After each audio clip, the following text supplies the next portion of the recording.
کہانی۔ یہ جیون ایک کہانی ہے اور یہ کہانی بڑی پرانی ہے۔ پہلے بچے کے ساتھ ہی کہانی پیدا ہو گئی اور پھر کہانی سے کہانی اور پھر کہانیاں ہی کہانیاں۔ ایک جال ہے کہ بچھا ہوا ہے، کچھ پوری کہانیاں ہیں اور کچھ ادھوری، کسی کا آغاز نہیں، کسی کا انجام نہیں۔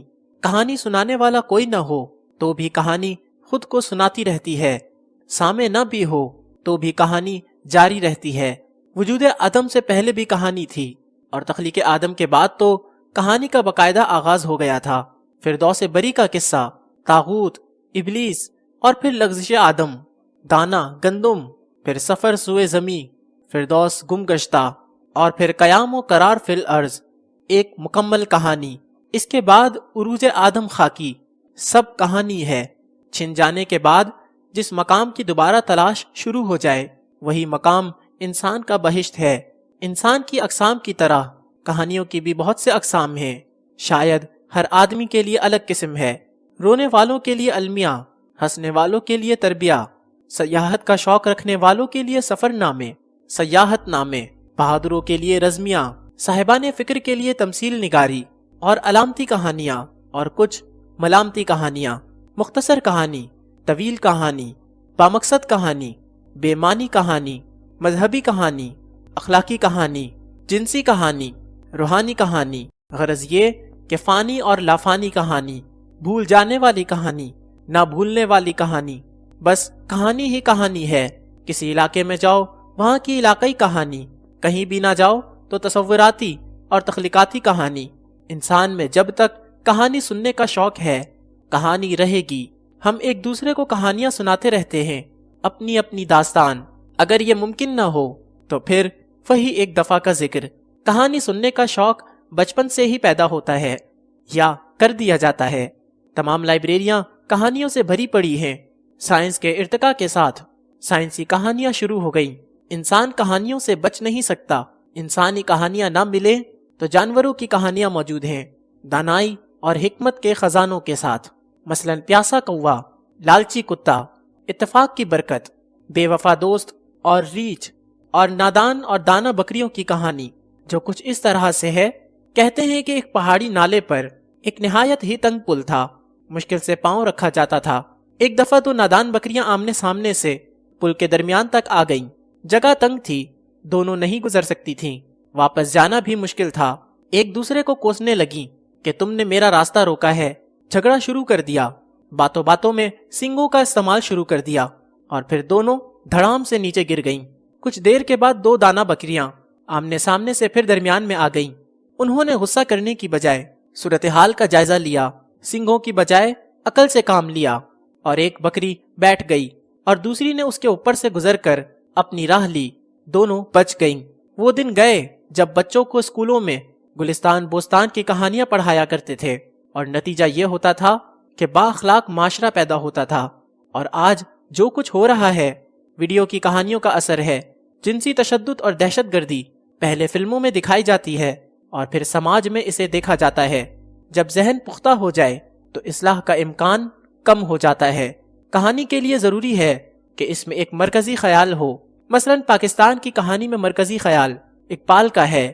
ایک مرکزی کردار بھی ہونا چاہیے جیسے قائد اعظم، ایک آغاز بھی ہو جیسے 1947۔ اس میں ایک ماحول بھی ہونا چاہیے، ہمارا ماحول۔ اگر اخبارات کچھ نہ بیان کریں تو کہانی میں ایک کلائمیکس بھی ہونا چاہیے۔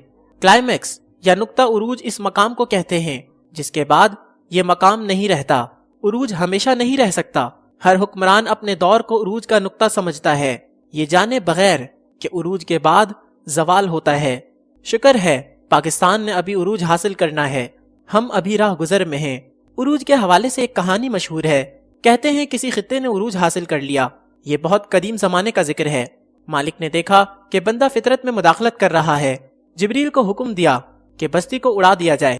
اسرائیل سے نہیں، جبریل سے کہا گیا۔ جبریل نے عرض کی کہ اے مالک الملک، اجازت ہو تو میں ان لوگوں کے علم کا معیار دیکھ لوں۔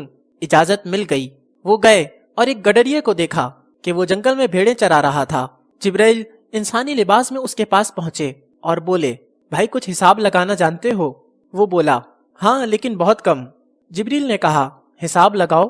اس وقت جبریل کہاں ہے؟